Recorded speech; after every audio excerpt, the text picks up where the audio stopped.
Welcome to the Industrial Athletic Trainers Society Virtual Network Summit Series 2026. We are excited to present a fantastic bundle of continuing education programs designed for the industrial setting. IATS members, check out the video description or stick around at the end to learn how to claim your CEUs. Let's get started. Welcome back to VNS26. Our next session is titled The High Voltage Gap, Using Data to Invest in On-Site Utility Prevention. Co-leading this session, we have Addie Garcia. Addie is a safety professional at CPS Energy in San Antonio, Texas, where she facilitates conversations with frontline employees and leadership to improve safety culture, processes related to energy distribution and construction. She brings over 2 decades of extensive experience in occupational safety, environmental compliance, and industrial hygiene.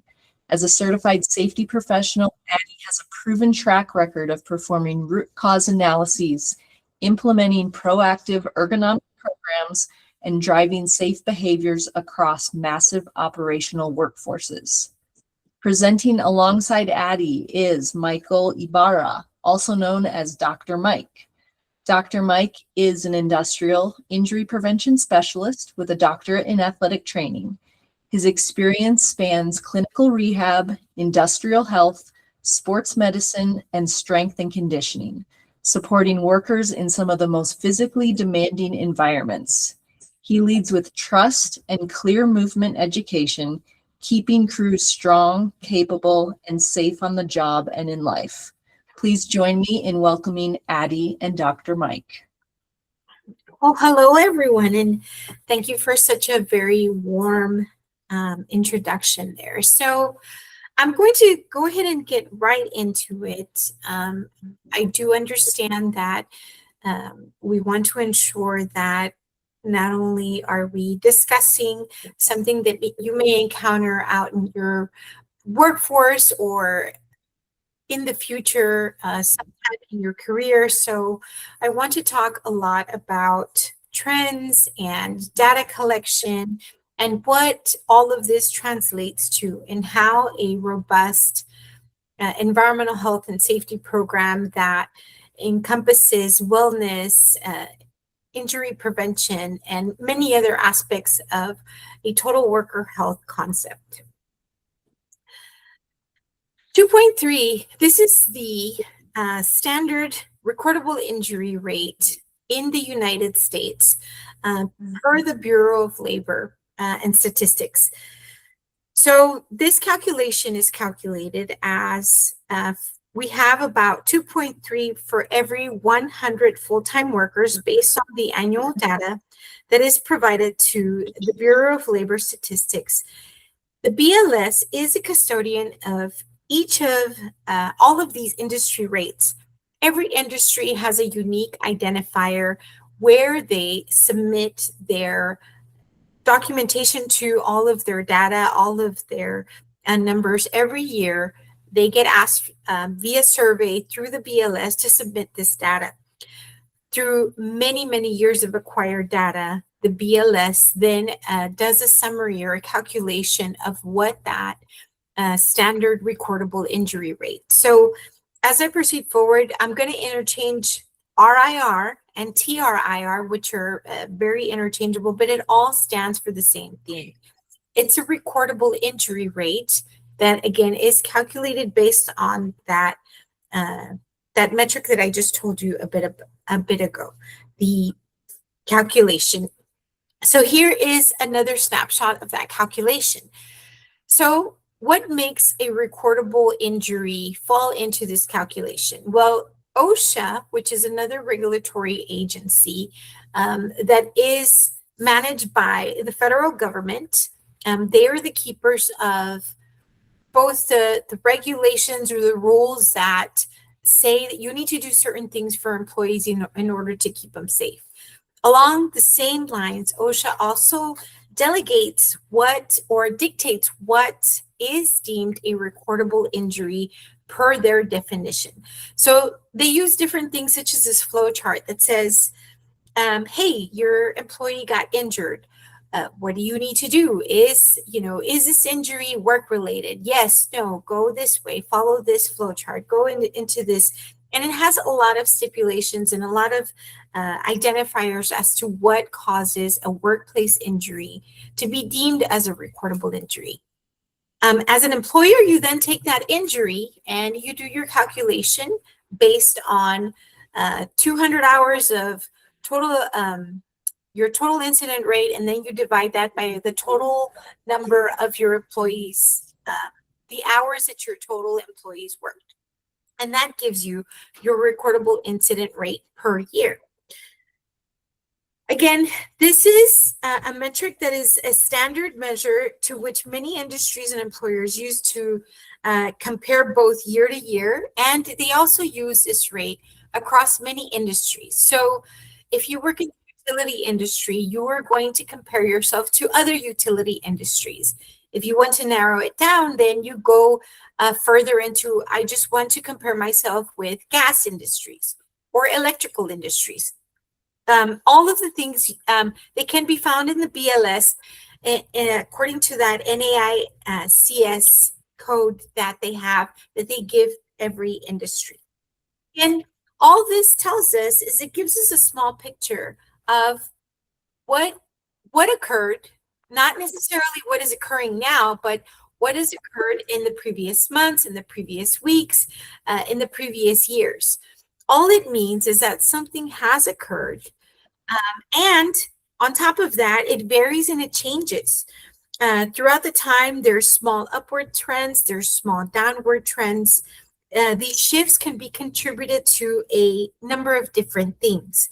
Sometimes it could be an increase or a focus in case management and how you respond to an injury by going with them into the medical providing service or the service provider.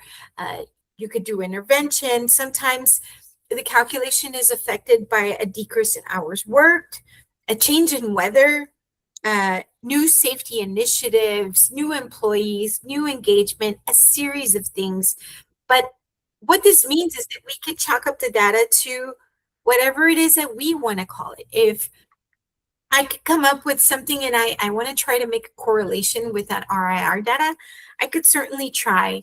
And nobody's going to say, no, this isn't correct, because there is nothing measurable that specifically does tell us, yes, this is correct, or no, we really can't try to figure out how to correlate that to whatever it is that has improved or changed.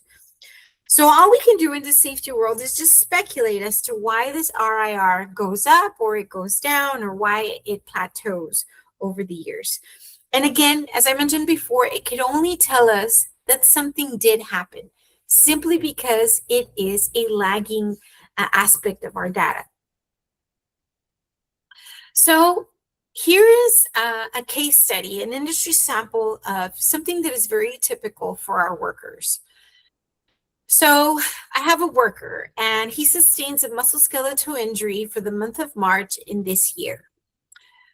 This is what can occur. First, he'll receive first aid. He will go to the occupational health clinic. He may receive treatment and rehabilitation at a medical provider or a clinic that we contracted out with.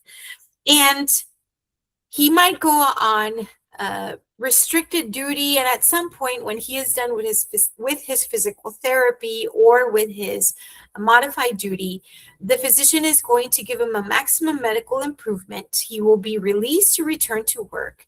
And then I can take that number and I can record his injury into the RIR formula.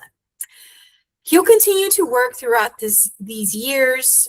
He will continue to sustain some type of micro injury that's related to repetitive motion or related to whatever it is that caused that injury in the first place.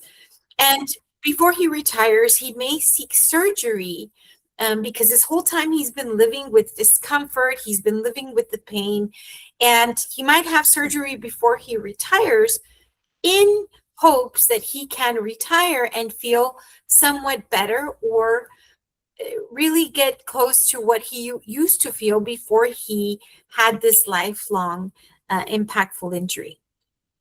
There is no way to track the true outcome of this lagging metric, meaning that this employee, once he becomes a data point in our IR, there's no way for us to follow this throughout the scope of his career. There's no way to be able to track these in 5 or 6 years after his case has been closed, whether or not the injury and a new injury that he sustains is even related to the old injury that he had before. So again, this is all that we can sum up with this RIR data. So this is what it looks like. Here you can see I have 4 different industries, and these have the different IRI rates throughout the years. So you can see that we started in 2021, we continued on to 2022, all the way up to 2025, which up to this, according to this graph, this is current because right now since it's the beginning of the year 2026, we're still lagging from the data that we had from last year. And all you can see here is that you have various lines. Some of them are more steady than others. Some of them have some downward trends. Some of them have upward trends. What does this really tell you? And I really want you to take a pause and really look at this. For those of you that are really good at analytics, really take this data in and look at it. What does this graph really tell you? I'll come back to that. So again, don't spend too much time on it, but take a mental note of this. So I will come back to this in a bit. So this next slide, what it has is a quote from Theodore Roosevelt that Dr. Mike started using when he was first introducing himself. And I believe that he is still continually using it whenever he meets somebody. And I really like it because it really does explain what he does. People don't care about how much you know until they know how much you care. Again, a robust injury prevention specialist is what Dr. Mike has been brought onto our facility to do. And I'm not going to tell you about it. I'm going to bring him in so he can tell you a little bit more about what this means. And again, put a pause on the slide that I showed you a little while ago, because what he's about to introduce you to has a lot to do with the data that I showed you a bit ago. Dr. Mike? Hello. Good afternoon, everybody. I am Dr. Mike. I'm an athletic trainer by trade. Just a few little fun facts about me. Everything about my background and professionally has been non-traditional. I worked at a high school during my graduate studies, and immediately was like, yeah, no, just for me personally, the traditional setting really wasn't where I was thriving the most. So I really started to explore multiple different facets of athletic training through entrepreneurship, through all things cheerleading and dance. If you're familiar with Varsity Brands, I got into the entrepreneurial stuff, personal training, strength and conditioning. And throughout my entire I feel old because actually I was just hanging out with some classmates of mine and we're like, oh my God, we've been athletic trainers for 8 years. And I'm like, has it really been 8 years? And it has, right? So, but throughout all of my experiences, the industrial setting has always been one that has brought me so much purpose, and I don't mean to say to sound cliche, but I think that's what we all want. We want to find a solid spot where we feel like we could truly help people enjoy it, and then just do our best, and get our cup filled with purpose as we're continuing to help people. So Addie, thank you so much for one, just Addie had been working on bringing in an injury prevention program with CPS Energy for the last 2 years. So all of the efforts, the time, the energy that she put into developing this contract has actually landed me in this role. And I just started in October, and it has been one of the most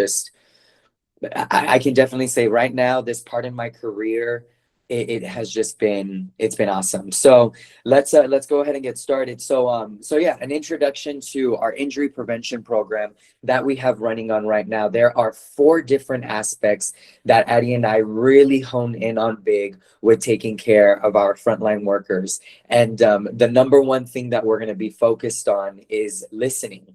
The second thing is going to be acknowledgement. The third is going to be validating. And the fourth is going to be helping our guys, being able to provide a solution to them, but being able to be out on the field with them and understand, okay, what is it that they need, and what is it that that is truly going to make them feel better. So like Addie mentioned, people don't care how much you know until they know how much you care. That is the goal, is for me to show up compassionately and genuinely, with authenticity, and just making sure that when I'm out on the field and introducing my guys, the guys don't feel like I'm a pain police. I'm a discomfort police. I want you to tell me, what's going on, what's wrong with your body.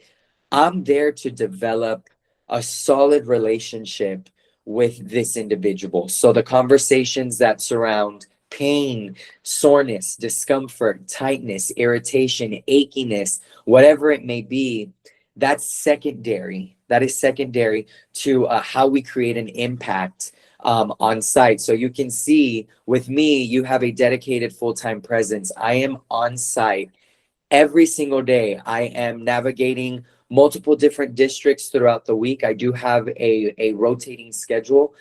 So I'm there to observe, I'm there to engage, and I'm there also to coach, yes. And then I intervene when discomfort is only discomfort. And I tell the guys this all the time: if you think you're feeling something, you think something's bothering you, that's when the conversation starts to happen. And something that I have lived by my entire career, and we've all heard this: no pain, no gain. But then we kind of flip the script a little bit, and you can see here on the side, no pain, KNOW, understanding pain will equal to understanding those gains. So when we think about what the industry standard kind of looks like, as far as what Addie just explained, somebody receives an injury, and this is without an injury prevention specialist, without having an individual that has an athletic training background on site.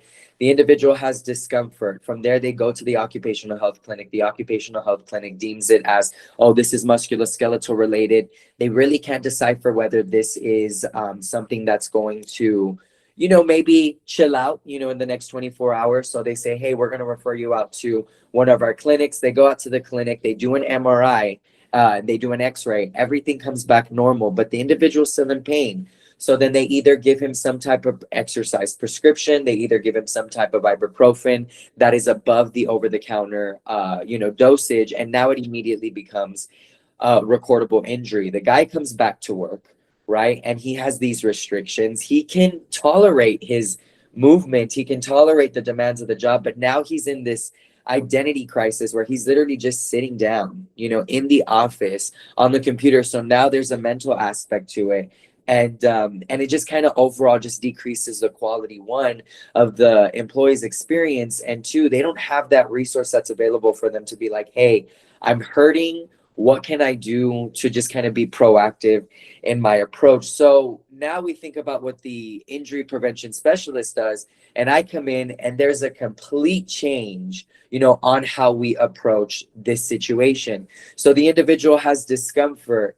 Dr. Mike, I'm able to come in and I'm able to provide stretch and flex program guidance. I'm able to provide general education and wellness to this individual. And one of the things that I love to do, I have an anatomy app on my iPad. And what I'll do is I'll actually bring out the app and I'll start showing, so for example, if it's a shoulder, I'll bust out the shoulder and start layering the muscles on top, explaining to the individual what it is that their bodies look like, what it is that their muscles look like, and just getting them a better sense to have better agency of their body. And then this starts to develop trust within me, being able to guide them and give them this piece of, oh, I've never actually understood what my body looks like. And then from there, they gain that autonomy of understanding, okay, I understand what's going on. I understand my limitations. So then what I do is I just follow up the next day. I'll follow up the next week, and I'm there consistently with them.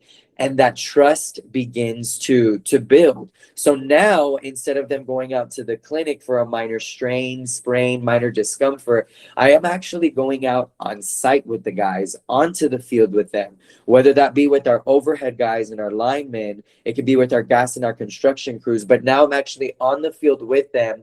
And one of the things I love to tell our guys is, I'm a subject matter expert at what I do, but you're the SME at what you do. So when I go out to the field and I'm with the guys, I'm meeting these guys where they're at, and I'm in the vulnerable spot of, I really don't know much about your job, so I'm gonna ask some, they may sound like stupid questions, but I'm asking questions just all related to what it is that they're doing, and they have an opportunity to teach me what it is that they do. And all these workers come in all shapes and sizes. So the way one person, one employee does one thing, another person might do in another way. So then it just starts to turn into this big ergonomic kind of like just coaching situation where we're all discussing best practices based on, how this individual does it, how this individual does it.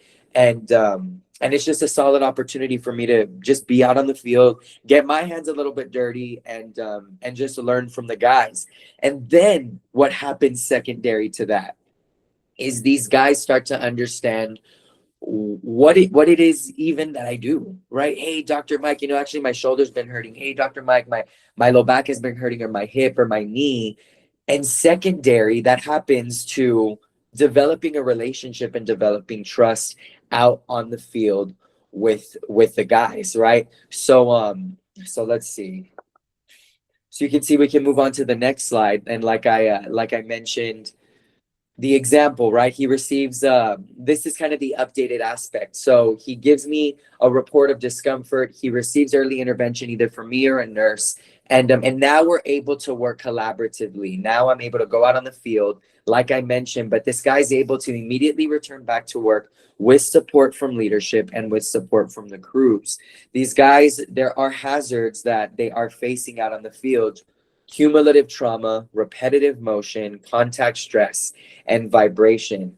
Specifically with my men out on the field, I'm specifically focused on two, which is going to be cumulative trauma and the repetitive motion. So especially when somebody is dealing with any type of discomfort, soreness, or tightness, I'm not necessarily saying that he's on light duty and he's on modified work restrictions or anything like that. But then we work collaboratively with leadership and then the crews. And if there's one thing about the client that I work with, it is truly centered around support and empowerment. So everyone's always open to being able to help each other out. You are your brother's keeper. That is a constant message and mantra, honestly, that we say at work. So the guys are always open to taking care of each other. So if someone's hurt, one of the guys is not necessarily hurt. If somebody is having early signs of discomfort, we do work together to be able to navigate those limitations. And then the employee is able to understand the limitations that they have.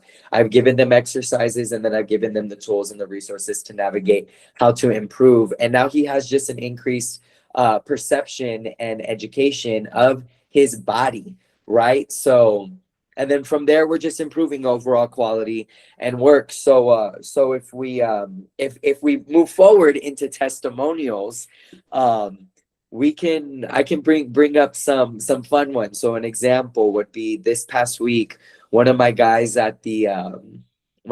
with my gas crews, he comes up to me and he's having some significant shoulder discomfort. It's not stopping him from working, just something that was a little bit achy and tight. So I was like, yeah, absolutely, I can help you out.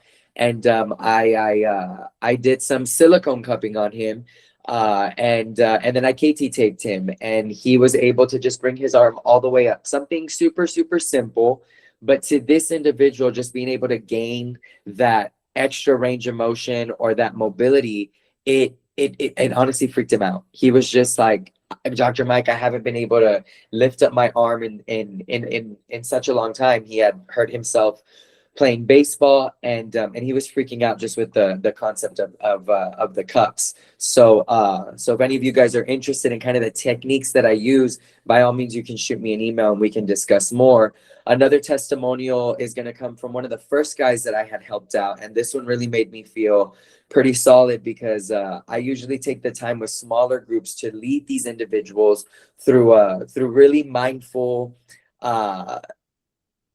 how do I say this? Like, I'll go through a low back series, I'll go through a hip series, I'll go through a posture series. I have multiple different series that I'll teach these guys. And one of our guys had mentioned that his family, they were out on vacation, and a lot of their legs were hurting, their hips were hurting. He was like, "Oh, I got you. I know what stretches to do." So he actually started leading his family through the same stretches that I have led them through. And he came back and reported, like, my family felt, really, really solid and really good. Another one that really struck me by surprise was out just kind of in public. I was at the gym where I work out, and I got asked, like, "Hey, what is it that you do?" So I started explaining, I take care of, our blue collar men and women with a utility company. And that person was like, "Oh my God, I've actually heard about you. My mom's best friend's husband was actually talking about this athletic trainer that got brought in and has been leading them through all these exercises, and he makes us stretch, but that it's actually helped him, and he's been feeling really good." So like, that was another kind of like moment, I guess, of just affirmation for me, to be like, my efforts in showing up and warming these guys up. And sometimes it's hard, sometimes it's tough to be out in front of, sometimes it's like 200 men that I'm out in front and I'm leading these guys through stretches. And half the time, a lot of these individuals have never done something like this. They've never actually moved their bodies outside of this repetitive motion. So if we talk about planes of motion, right, frontal and sagittal planes, right, we put two walls against me right here. And even all of us here, we're moving forward, we're moving back, and we're moving up, and we're moving down. A lot of this work that these guys do in the utility companies stays within these repetitive planes of motion. So when they come up to me with any type of early report of any type of symptom, one of the first things I do is I just have them move in a different plane of motion, side to side, getting their shoulders to move side to side, getting their hips to move side to side, getting their backs to move side to side, teaching them how to engage the glutes, teaching them very, very basic stuff. And immediately these men and women feel a difference. I mean, it's sometimes it kind of makes me second guess, like, is it really like this easy? And truly it is, because we think about going back to undergrad, what we talked about, what was it, the KISS acronym: keep it simple, stupid, right? Just keep things as simple to understand. And because these individuals are coming from a background of not being necessarily athletes, we're not working with collegiate athletes, we're not working with high school athletes, we're working with Gen Pop, people who may not be exposed to higher performance type of movement. The basic movement and the basic stuff of just general function, normal function of their bodies drives such maximal effects on their body, and they just need the minimum effective dose. I'm not turning on the faucet full blast and fire hydrant these people with a whole bunch of education, but I barely turn it on, and I'm just starting to give them agency and education of their body, and it makes a difference. So so for a full, robust injury prevention program, and for anybody here that's in this setting, I think it's important for us to kind of really take a step back and realize that, yes, although we are in the business of decreasing pain, decreasing soreness, tightness, discomfort, we are in the business of developing relationships. We are in the business of developing trust. And secondary to that relationship building, that trust building, and that rapport, then comes the conversations of, how can you help me, athletic trainer? How can you help me, Dr. Mike? And you allow that individual to lead that conversation through that trust, and you navigate it with them side to side. You know, we don't have these people for 4 years of their college career and then they're gone. We don't have these people for 4 years of their high school career. The beautiful, beautiful thing about working in the industrial setting is the fact that we are walking alongside these men and women for the rest of their careers, for the rest of their lives, sometimes even maybe 30 years, you know, however long I can stay in this role, which I hope is a long time.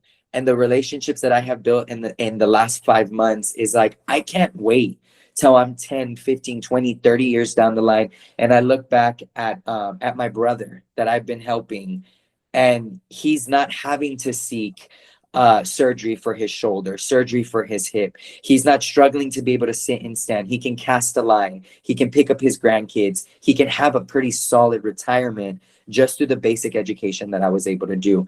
And how beautiful is that? You know, like what a privilege it is for us to be in this role, that we could educate these people for life, you know. And for me, and the compassionate aspect of I drive deeply in connecting with people.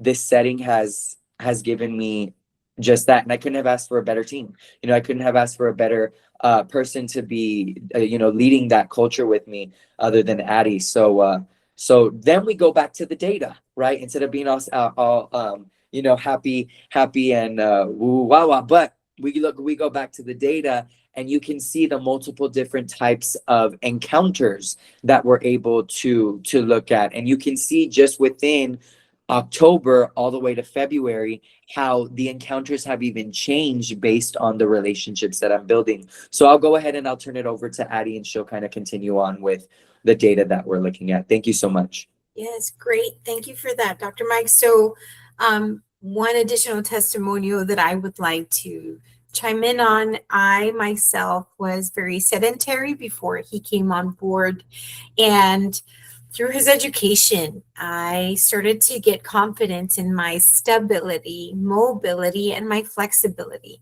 And little by little, I found the courage and the confidence to go back to start walking again, in hopes that in the future soon I could start running again, because I used to be an avid runner and I absolutely loved running distance. So any given day I'd be running 7 or 8 miles, and I slowly got away from that and I became sedentary, just little discomforts, tightness, pain here and there. And every day that we are out there doing group education, because it's not just education where he's talking to somebody, he's demonstrating exercises and everybody in the room is following along, including myself. And so through that, I have found that confidence to be able to come back to say, okay, enough of the sedentary. This isn't me. My body wants to move. My body is happier when it's moving. So again, it's something that I can certainly appreciate Dr. Mike for. So this data, as you see it, this data is something solid. This data comes from every encounter that Dr. Mike has with somebody, whether it's a first aid encounter because something has happened, or if it's something preventative, it's just a conversation. One of those, hey, Dr. Mike, I have limited range of motion here, or I have a little bit of discomfort. It's not quite pain yet, but he has that conversation and that intervention with that employee. He has that encounter. He then takes that information and he submits it into this form that he has. The form will then log all of the information and this is where I get these reports from. So I can easily track how preventative encounters he's having, how many preventative maintenance encounters those are. Those are usually his follow-ups, meaning that he is measuring improvement, right? So we were at this one specific level, this one day. In a week, I have followed up and I'm adding additional layers of exercises and stretches. And so this is where we're at. So a lot of data. And this data can truly be measured by something factual, something that is in fact occurring. It is not just some speculation or some trend that goes this way or that way, and I have no way of explaining these to you. So again, this is something truly measurable. This data is going to look even more beautiful as the year progresses. We're truly going to be able to see and correlate this to the RIR rate, because if we are starting to taper off in those recordable injuries, there is actually going to be something measurable where we can say, this is why. If the RIR rate has gone down significantly on non-cumulative or non-trauma based musculoskeletal injuries, this is why. We can truly correlate the downward trend to something that is in fact measured day to day, month to month, week to week. So again, this data, I am absolutely thrilled in having it, because it certainly shows us something more proactive instead of reactive. And it also, this is something that can be, rather than having it being lagging, it truly is hopefully giving us some type of look into the future to say, actually, based on the number of encounters, we should have more mobility in our workforce. We should have more satisfied employees that are coming into work. There's so many great and positive things that are going to come from this data through the engagement, through the preventative actions that Mike is taking through this day-to-day immersion that he has in our workforce. So here's another visual for the trends that I am collecting. Again, you can see the amount of encounters that we had in the beginning when he first started in October. I think this was just the last week of October, we had 26 encounters. In November, increased all the way up to 89. Somewhere between the holidays, the Thanksgiving holidays, in December, we had a slight drop. Then we came back, truly came back in January, ready to hit the ground running. And as of last February, we had 115 encounters that Dr. Mike was having with our workforce. Again, each one of those numbers is an actual employee, and it's either maintenance, preventative maintenance, or some other type of educational encounter. Here, again, in this other graph that you see at the bottom corner, it's where you can actually see what is preventative versus what is reactive. Again, the more preventative interactions that we have, hopefully that shrinks down our reactive measures whenever we do have something where something has occurred to one of our employees and we're having to pay closer attention to them and trying to navigate where we can intercept a potential injury, whether it be a lifelong injury or even a short-term injury. We just don't want our employees to work injured, feel injured, or have to take time off or get on workers' comp and then be put on restricted duty or days away from work, which will impact other levels of the RIR rate and how we measure that. So this is what it is, right? I want you to go back to look at in your mind, that other scattered graph that I had showed you earlier. You compared the other one that just had different lines, nothing specifically to tell you why something went up, something went down, in comparison to this specific trend that you see before you. Now that I've given you the context, as well as Dr. Mike giving you the context as to what these numbers mean, what these encounters mean, and what this looks like overall, hopefully you too are able to correlate this data into something that, if you have been thinking about this, you were already working in an industrial setting, or perhaps you yourself are in a traditional setting where you are only dealing with athletes. I want you to really think about this, because these metrics, this data that we have from the RIR rates, and this other data that I am now presenting my organization, we use this data to ask for rate increases. We have a board of directors that is comprised of our mayor, our city council members, and other very important members of our community, and they hold us to these standards. So we use those metrics to be able to say, look, we're doing really great, when in fact we may not be doing great. With these new numbers, with these new trends, we can definitely take these back to our board, to our key stakeholders to say, we are actually doing really great. We only have a fraction of the data now because our program is very new. Again, October of last year, 2025, but we're hoping that these numbers in the future will be very impactful so that our industrial athletes can demonstrate to our employer that, yes, all of the investment that they have made in them is showing an awesome rate of return because they are holistically working at a place where they are happy to work.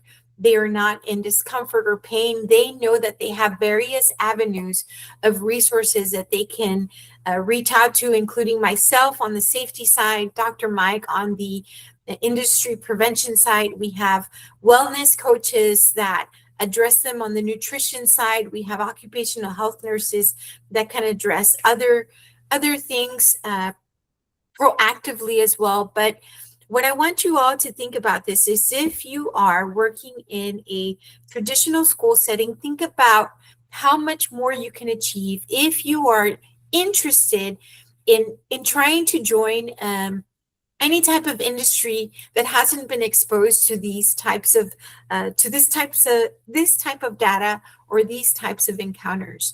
I think as we move forward in the future, when we're exposing our industrial employers into athletic trainers and into the concepts that athletic trainers bring, we can certainly bring a strong emphasis and fulfillment into our employees and into our workplaces so that we can have a very healthy workforce, tackling it all the way across the board through many different avenues. So again, I hope that you all have learned something from our session.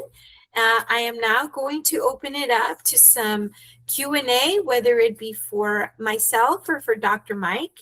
Again, I hope you guys really appreciated the participation, the discussion that we had. Awesome. Thanks so much, Addie and Dr. Mike.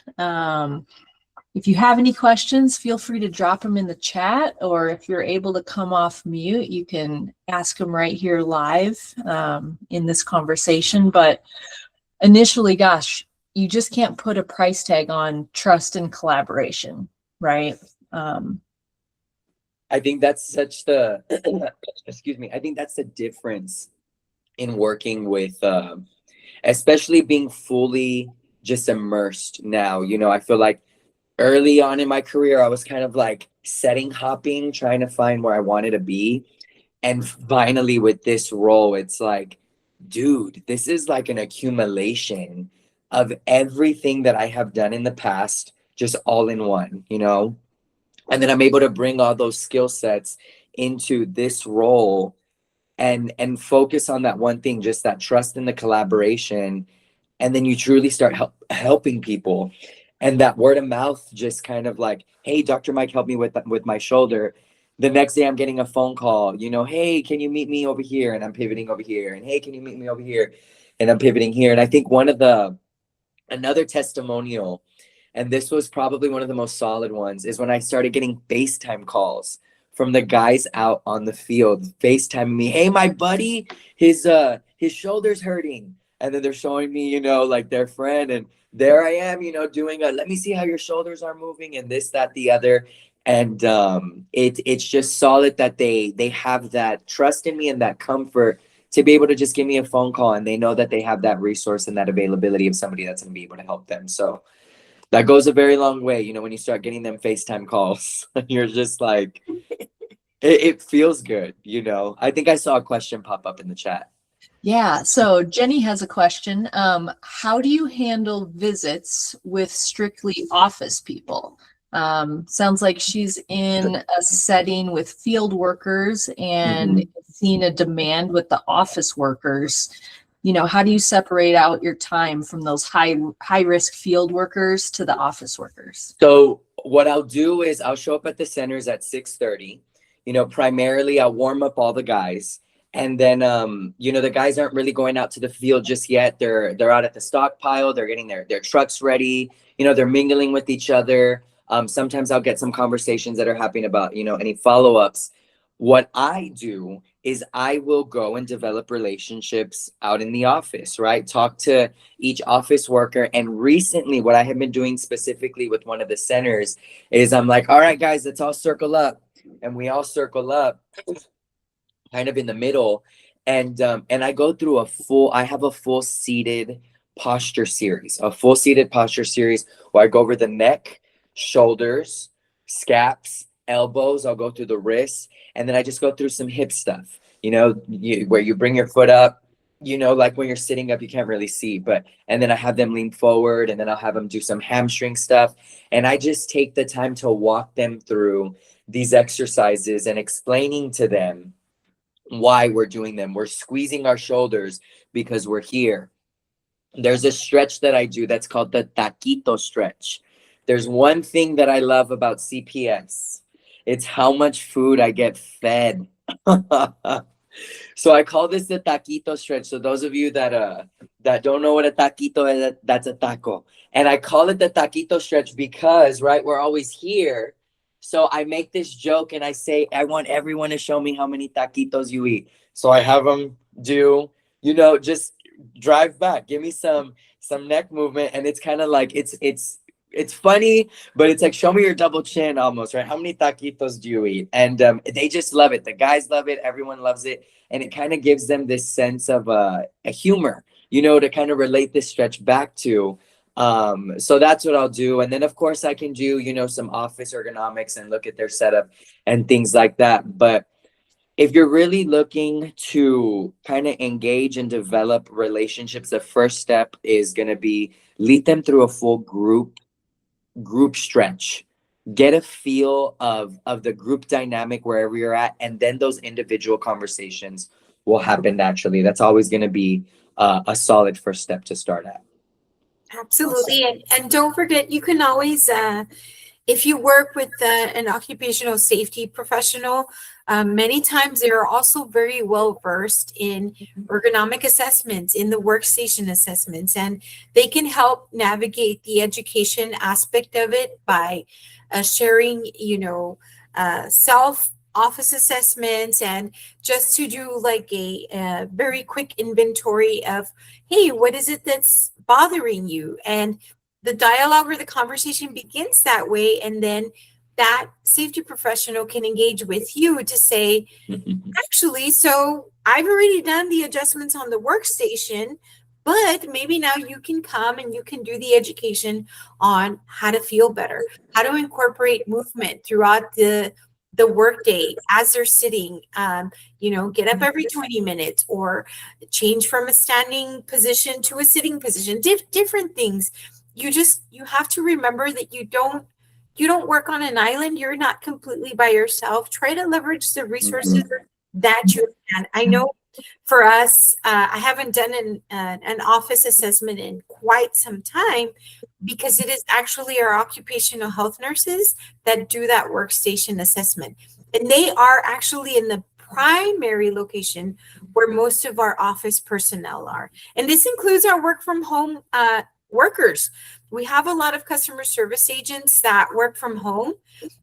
We can do a FaceTime. We can send them diagrams on how they need to set up their workstation so that they are also set up well, not just in their offices there in the main building, but also in their work from home offices. So again, it's collaboration all across the board from various groups and teams, so that you can truly try to impact your office workers as well. I hope that answered your question. So we had one other question. How many employees are you responsible for? And do you go into the field to see triage workplace injuries? So the first question, Patty, there's a lot. It is. It's a lot. I'm not gonna lie, but that's the beautiful thing about this, because I'm literally here 6 months in, and I'm like, I thought I was done meeting new people, and then here I am, Dr. Mike, giving him the "people don't care how much you know until they know how much you care" speech all over again, right? And so there is a lot of employees. So I can't even put a number on it, but we are expanding our program, which is very exciting. And it says, do you go out into the field to see triage workplace injuries? Absolutely. Here's a fun fact. I have an office, y'all. I've maybe been in my office like 4 times in the 6 months. I haven't even set it up because I am literally, as an injury prevention specialist, if you are coming into this role, and maybe this might be a little bit harsh, if you are coming into this role to be in an office, to sit behind a computer and wait for people to come to you, honey, that's not how we do it. You have to be out on the field engaging with these people. They're not going to come to you if you're hiding in an office behind a computer. The model that we operate from is from an engagement and an exposure model, right? We learned how to be athletic trainers out in the dugout, out in the field, in the locker room, on the sideline, in the wins, in the losses, and through really intimate conversations, developing interpersonal communication. So when you develop and you bring that type of environment we learned from into this environment and it comes together, oh my God, it's magic, right? But again, if you're hiding behind a computer and expecting for people to come to you, I can guarantee you're starting your foot off with your foot out of the door. You got to put both feet outside of that door, and you got to be exploring all the other doors, and that's the beautiful thing about this company is there's so many different parts that work siloed from each other. So there's just such robust systems everywhere. So for me to step foot into a new craft and learn what they do, solid. And then for me to go into another craft and learn what they do. I mean, I freaked out when I found out that there was vaults downtown and tunnels, where there's no lines up downtown San Antonio. Everything's in tunnels. So the opportunity to just go into a vault and learn from these guys what they're doing, the opportunity to go out on the field and learn what these guys are doing overhead, the opportunity to go out in the suburbs and learn what the gas guys and the construction guys are doing, the opportunity to go to substation and learn how these guys are meticulously putting all these little wires and everything together. So when workplace injuries happen, I can pivot from place to place. Hey, Dr. Mike, we got somebody here that's having some shoulder pain. I'm getting in my car and I'm moving, and I'm going and making sure, okay, is this something that I could handle here? Or is this something that's going to be, is this something that needs to be escalated? So to talk about that a little bit more, from October to December, I was able to de-escalate six injuries that normally would get escalated, would be referred out, and then would be considered recordable due to treatment beyond first aid. But because Dr. Mike is here, right, and my experience within all things athletic training related, I was able to de-escalate 6 cases, y'all. That's 6 cases, and I can't even put a number on that. I think maybe about each injury is anywhere from $25,000 to $28,000. So multiply that by 6, return on investment, boom. So yeah. Absolutely. Any other questions, y'all?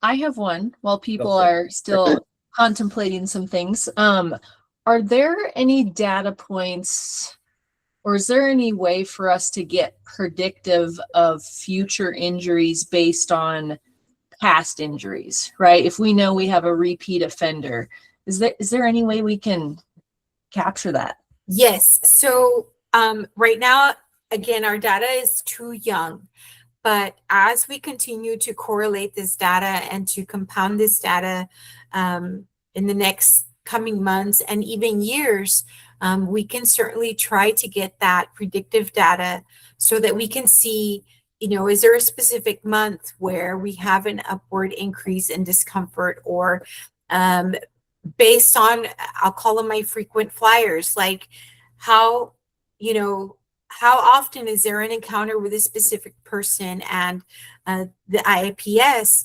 And has that decreased? If that's decreased, then I can certainly say something's up.